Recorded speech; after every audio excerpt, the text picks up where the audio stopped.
Hi friend, मैं mister Hemchandra Mahato और आप लोगों को मेरे यूट्यूब चैनल लेबर टेक्नीशियन में स्वागत है। तो दोस्तों, मैं रेलवे लैब असिस्टेंट ग्रेड 2 का क्वेश्चन लेकर आया हूँ जो हमको मिला है कहीं से। ठीक है, तो क्या क्या पूछा गया था उसका क्वेश्चन आंसर लेकर आया हूँ जो कि आपके एग्ज़ाम के लिए बहुत ही महत्वपूर्ण है। ठीक है, तो यदि अच्छा लगेगा तो लाइक कीजिएगा, कमेंट कीजिएगा और अपने दोस्तों को भी शेयर कीजिएगा। ठीक है, तो आइए हम लोग करते हैं। ये रेलवे का लैब असिस्टेंट ग्रेड 2 का एग्ज़ाम था, शायद 2019 का ये क्वेश्चन। ठीक है, देख रहे हैं। ये तो जनरल एप्टीट्यूड से है, जैसे कि यहाँ पे दिया what is the symbol of electric, ये सब नहीं। जैसे ये देखो, ये क्वेश्चन पूछा गया है फिजियोलॉजी से। विच लंग्स हैज 3 लोब्स, किस लंग्स के किस साइड का क्या होता है 3 लोब्स होता है, राइट का। ठीक है, दाएं तरफ जो लंग्स होता है उसका 3 लोब होता है, याद रखिएगा, पूछ देगा कहीं भी। इसके बाद है, ये पूछा गया देखो, जैसे हिस्टोलॉजी से, हिस्टोपैथोलॉजी से, which piece of histology equipment is not temperature depend. Histology का कौन सा ऐसा इंस्ट्रूमेंट है जो टेम्परेचर पे डिपेंड नहीं करता है, वो है आपका मैक्रोटोम। ठीक है, मैक्रोटोम। क्वेश्चन क्या है, which hematoxylin is used for Pap smear. Pap smear कौन सा हेमाटोक्सिलिन यूज किया जाता है, ये सही है, हैरिस हेमाटोक्सिलिन। ठीक है, इसके बाद क्या है, what is single donor is platelet.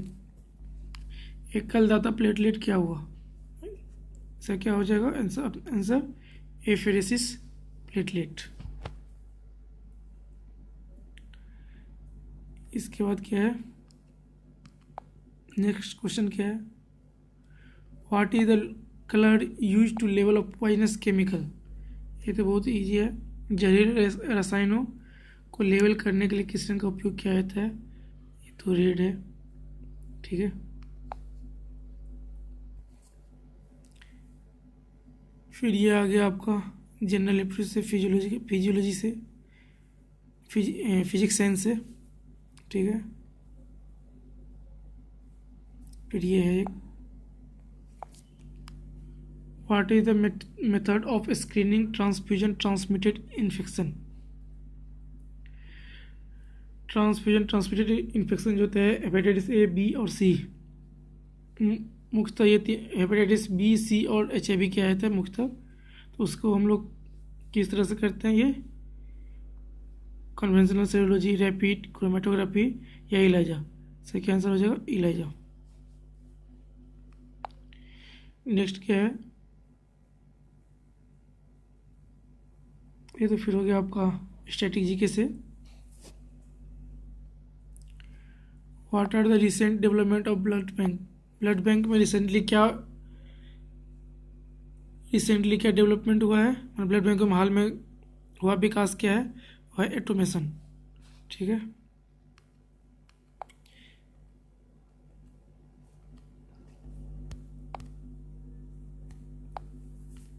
ये आपका बहुत ही इम्पोर्टेंट है। ठीक है, बार बार एम्स में ये बार बार रिपीट किया जाता है क्वेश्चन, एम्स में भी कितना बार पूछ दिया है।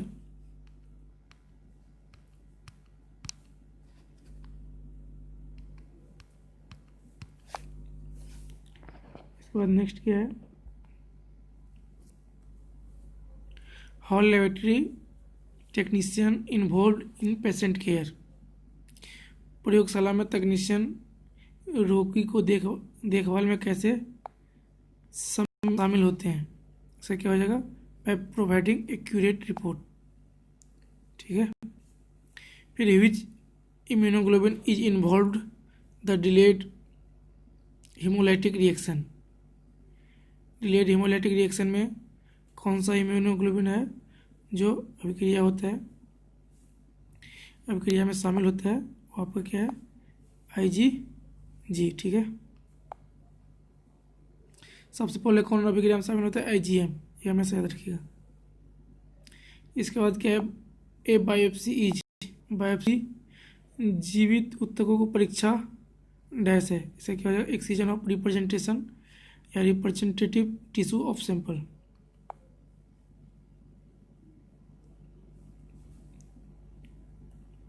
इसके बाद क्या है,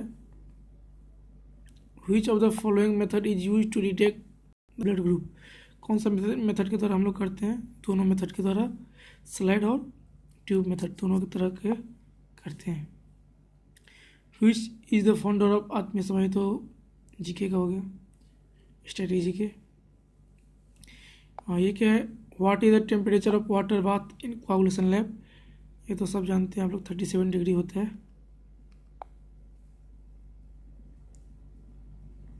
इसके बाद क्या है, how is platinum loop is sterilised, platinum loop को हम लोग स्टेरिलाइज कैसे करते हैं।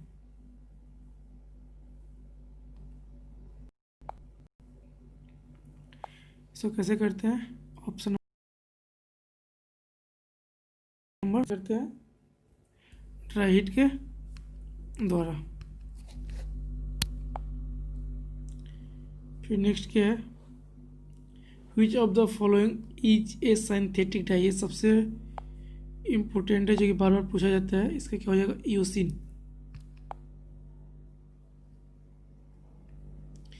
तो फिर आएगा आपको जनरल नॉलेज, जनरल एप्टीट्यूड से, फिर ये है, ये भी बार बार पूछा गया है क्वेश्चन, ये भी बहुत ही इम्पोर्टेंट है।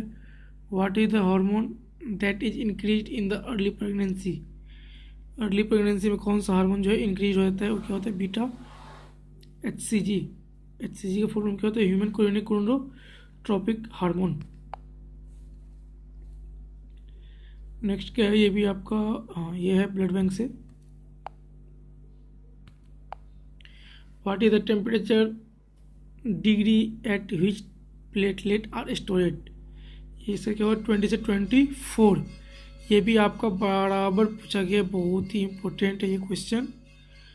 आपका एम्स में रिसेंटली एम्स का एग्ज़ाम हुआ, अभी भी उसमें भी पूछा गया था, ये क्वेश्चन बहुत ही इम्पोर्टेंट है, ठीक है, एग्ज़ाम के हिसाब से बहुत इम्पोर्टेंट है, खास करके कंपटीशन एग्ज़ाम के लिए।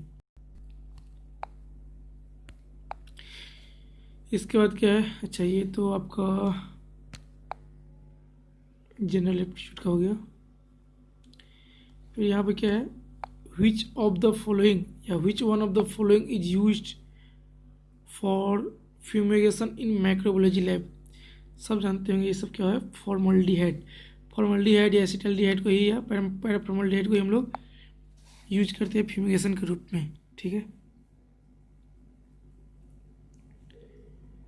इसके बाद क्या है, ये पूछते हैं हम लोग का, what is the membrane that lies in the heart, इसका क्या हो जाएगा, pericardium. Where is acetyl choline is present, acetyl choline जो होता है कहाँ प्रेजेंट होता है, न्यूरोमस्कुलर जंक्शन में। ये तो फिर हो गया फिजिक्स से। हाँ ये भी बहुत ही इम्पोर्टेंट है, ये बार बार पूछा जाता है, ठीक है। Which is the inclusion seen in the blast of acute myeloid leukemia, क्या है, what is the inclusion seen in the blast of acute myeloid leukemia, से क्या हो जाएगा, ऑरर बॉडी, ऑरर रोड या ऑरर बॉडी बोला जाता है।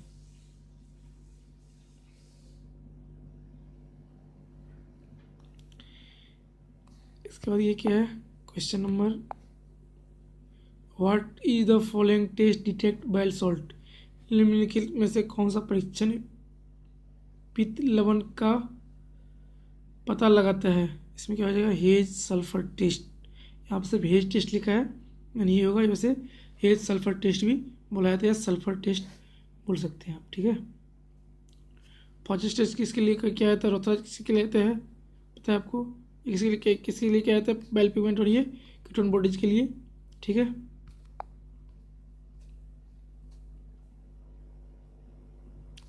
इसके बाद क्या है, which one of the following gives colour into the fishes. निम्नलिखित में कौन सा मल का रंग देता है? इसका क्या हो जाएगा, स्टार्कोबिलिनोजेन। ठीक है। इसके बाद नेक्स्ट क्या है, जो कि बहुत ही सबसे ज़्यादा इम्पोर्टेंट है, which of the following present in cryoprecipitate, ये फैक्टर 8 होता है, बहुत ही इम्पोर्टेंट है। ठीक है। नेक्स्ट क्या है, correct sequence of tissue processing. सबसे पहले क्या होता है, डिहाइड्रेशन, इसके बाद क्लियरिंग और इसके बाद इन्फिल्ट्रेशन, इसके हिसाब से। ठीक है। इनके हिसाब से पहले क्या है, ड्यूरिंग टिश्यू प्रोसेसिंग सबसे पहले क्या है, डिहाइड्रेशन, इसके बाद क्लियरिंग, इसके बाद इन्फिल्ट्रेशन, इसके बाद इम्प्रेगनेशन होता है। इसके बाद क्या होता है, इन्फिल्ट्रेशन और इम्प्रेगनेशन के बाद क्या होता है उसका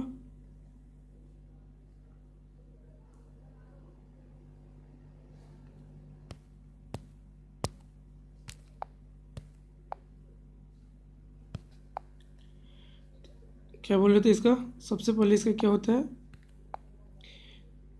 ये सबसे पहले यदि देखा जाए टिश्यू प्रोसेसिंग के लिए होता है fixation, decalcification, dehydration, clearing, infiltration and impregnation, embedding.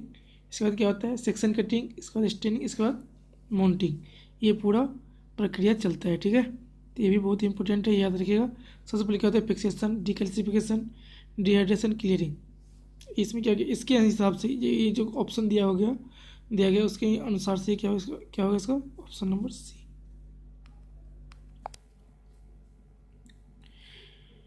क्या है इसके बाद, what where is the apex of heart, ये तो सब जानते हैं आप लोग, फिफ्थ इंटरकोस्टल स्पेस।